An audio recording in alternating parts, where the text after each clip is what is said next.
Hi, so this is my first video. I'm not really sure who I'm recording this for, but I suppose this is my way of trying to organize my thoughts. I've been using journals and voice memos and writing and things like that for a long time, but I've been working on a theory for the last few years. And it really started with me asking the question, why are we who we are? How does one become the individual they are? The skills, the ability to overcome challenges, the things that make you who you are and make you successful or unsuccessful within your system. I've worked for the past decade in counseling and developing prevention programs for drug abuse, working with HIV, rural populations, working with groups of people on overcoming challenges. And this has forced me to think a lot about this. Academically, I've spent years working in theory. I have a couple papers that I have out for publication. Those are more on behavior and behavior models and how individuals engage with various forces such as healthcare. And I have several times taught and lectured and been in charge of courses specifically on human behavior and theory models for that. And so my work up until this point has really been focused on psychoanalytic theory combined with sociological models for understanding how groups engage with each other. And so I suppose where everything begins, if I was going to jump in with the start of this work and theory that I'm playing with, it begins with the state of our universe. So if we're going to talk about how things work, we have to start there. How does our universe work? Because we're just a small piece of that, finite. So how does it work? One of the things I found very interesting, and I'm going to admit to a very limited understanding of physics. This is not my discipline. There's a reason I'm involved in philosophy and social science and social theory, because numbers are not my game. I tend to think for a very abstract, concrete rationality has never been my strength. But from what I do understand about physics, the universe is very interesting in how it engages. And in the sense that there's been questions in physics for a very long time about, is our universe structured in an orderly fashion? Are things symmetrical, almost divine in that regard? Or are they chaotic? Is the state of things flux and randomness? And in the studies, from what I read, it seems pretty clear to me that the answer is neither, but this strange place in between the two, as if our universe itself is in constant flux between order and chaos. And the balance between the two is the creation of all kinds of very interesting things. And you look throughout our universe and you see extreme forces of power and destruction beyond our imagining. We see black holes and we see supernovas and destruction on a cataclysmic scale to which we could never comprehend. But we also see heat and reactions and interesting things happen. And life happened, whether it happened outside our planet or not, it happened here. This randomness connected and developed and created a sense of order out of it, which then engaged in chaos, which became orderly in this process we've known of evolution and development on our planet. And so I think the core of existence begins with this idea that order and chaos are in constant flux between each other. And you could suggest it's like a pendulum, right? That it goes back and forth, but I'm not certain that that's where it is. I think this is the first circle, the biggest circle, right? So we're going to start very big and we're going to slowly decrease circle size. Or maybe we'll start really big, then go small and play out from there. But at the very big, there's this back and forth between creating order out of chaos and creating chaos out of order. Our planet started life as a response to gas agents that were dealt with by oxygen breathers. It's fascinating, right? We get oxygen breathers as a result of too much carbon monoxide in the air. I probably even said the right term. Right. My wife is the scientist, dude. Please don't kill me. I'm just trying to think out loud off script.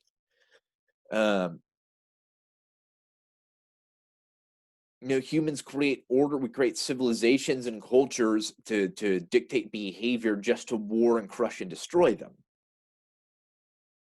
Animals are born, and life is this beautiful creation, and it goes through a process of behaviors that grow and develop until they slowly start to break and change and become chaotic.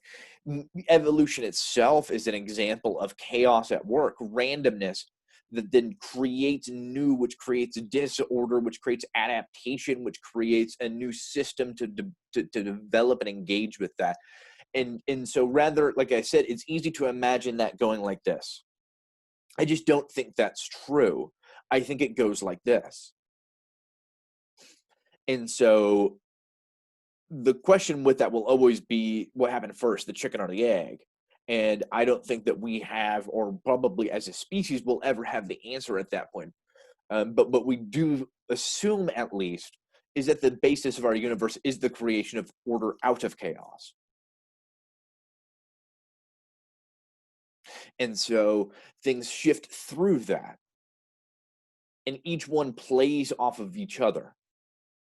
It's perhaps think of some other circles, right? The system of flow of nature on our planet is circular, of a process of seasons that involve life, growth, change, death, decay, new growth, seeding, right? And it moves, and as that happens, things shift, and new and interesting things change depending on how much order there is in relation to how much chaos, right? So when things are very orderly, nothing really changes. Things continue to kind of follow the same pattern. But disorder is the activating agent of which all change then comes from. So disorder and chaos now sets in motion a chain of events that creates something new.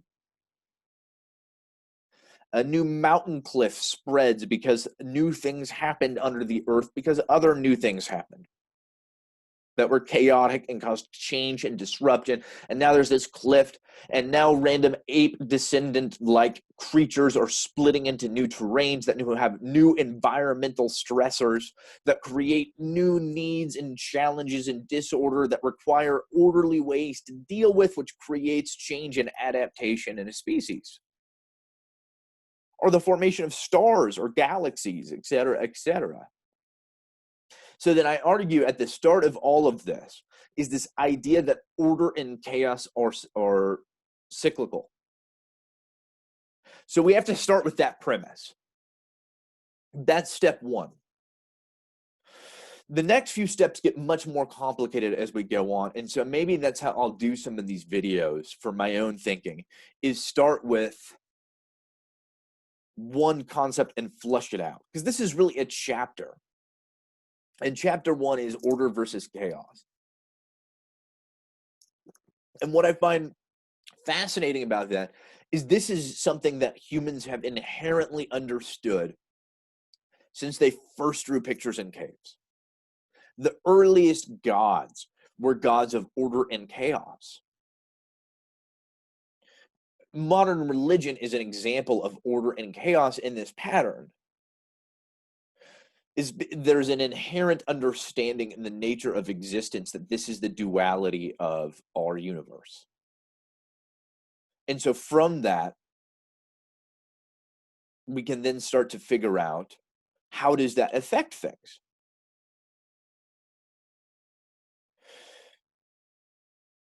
So next we move into a few categories. And so I suppose I'll kind of lay out an outline. And the next step will be, this creates evolution. Right, so let's talk about our planet has been a process of developing order out of chaos, disruption creating new things. And we see this play out with every animal, with every species, with every plant on our planet. We see this play out in some way or another. But then we get to humans, and humans are very fascinating because they represent a very big change in the matrix. Because so far, all of the species have had very little consciousness. It's a very interesting mechanism, awareness. It gives humans a very valuable tool for survival because we can plan and prepare and develop. Because we're aware of foresight and what's coming. And I know people will say animals are because look at how they, but it's instinctual. They can feel it. It's natural. It's tied to nature. What makes humans special in this understanding is that they now gain the ability to understand and adapt their nature to suit them in entirely new ways. And most evolutionary theorists would go, what happens when we get humans and when we see something really special is what humans are able to craft specific tools. Other animals, we tend to see them use tools and maybe increase their utility. But to develop specifically engineered tools is very uniquely human. And so our next premise is humans use tools to achieve success in their environment. That is a natural part of who we are. Okay, so how do we understand our tools? So our tools are developed in response to the environment. You don't invent a tool that doesn't make sense for your environment. It's a response to the chaos you have to make order out of. So we create things that make this orderly and efficient so that we can survive. This is very interesting in how this works.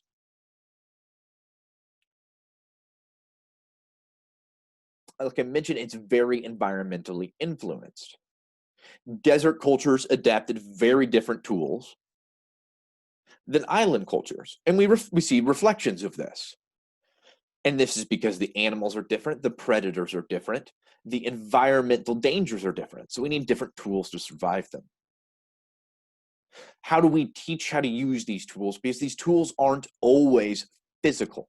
That's a part of what makes humans special, is we craft mental tools. We sharpen them to perform a variety of tasks. We harness bravery to overcome our fears. It's a very abstract idea. We develop justice to maintain order in a system. Finding justice is very difficult. We come up with ideas of good so that we can survive in a common group because we understand a pack mentality. Another premise to get into when we get there. So how do we explain something that is that abstract? How do we teach justice? If that's a primary tool that makes humans distinct in how we create order out of chaos so that we may maintain and survive in our world, and how do we use our tools, if we're going to adapt our environment, to create chaos when we need disruption so we can change? And that becomes the process of humans, of when do we apply order and when do we apply chaos, because we are aware enough of our universe to do so. And so it's neat stuff. From there, we have some very interesting questions.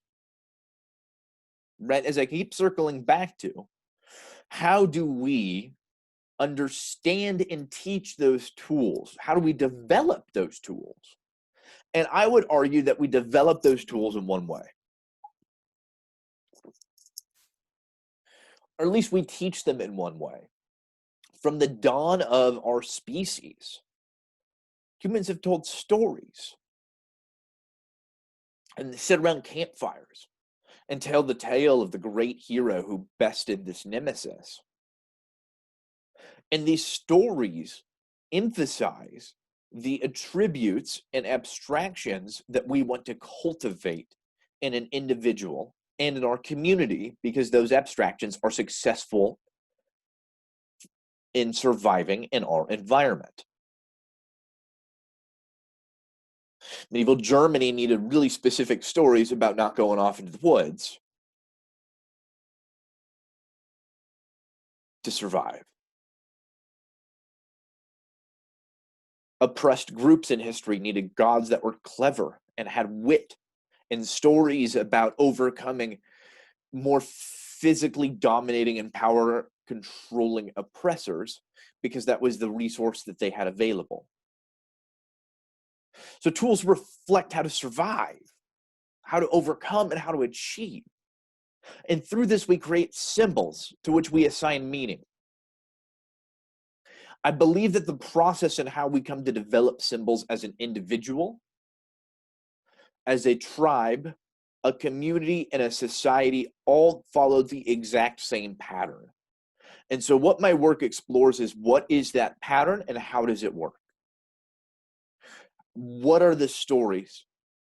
And I think that a lot of work has been done in psychoanalytic and anthropologic circles in groups on how this impacts an individual. I'll take some of that back. I think anthropologists have probably looked at how it impacts a society a lot. But I would argue that like sociologists and perhaps social work as a discipline haven't looked at this anthropological angle in how we develop. So I that is where my work starts, at least. And before I talk myself to death and get yelled at, I suppose I will end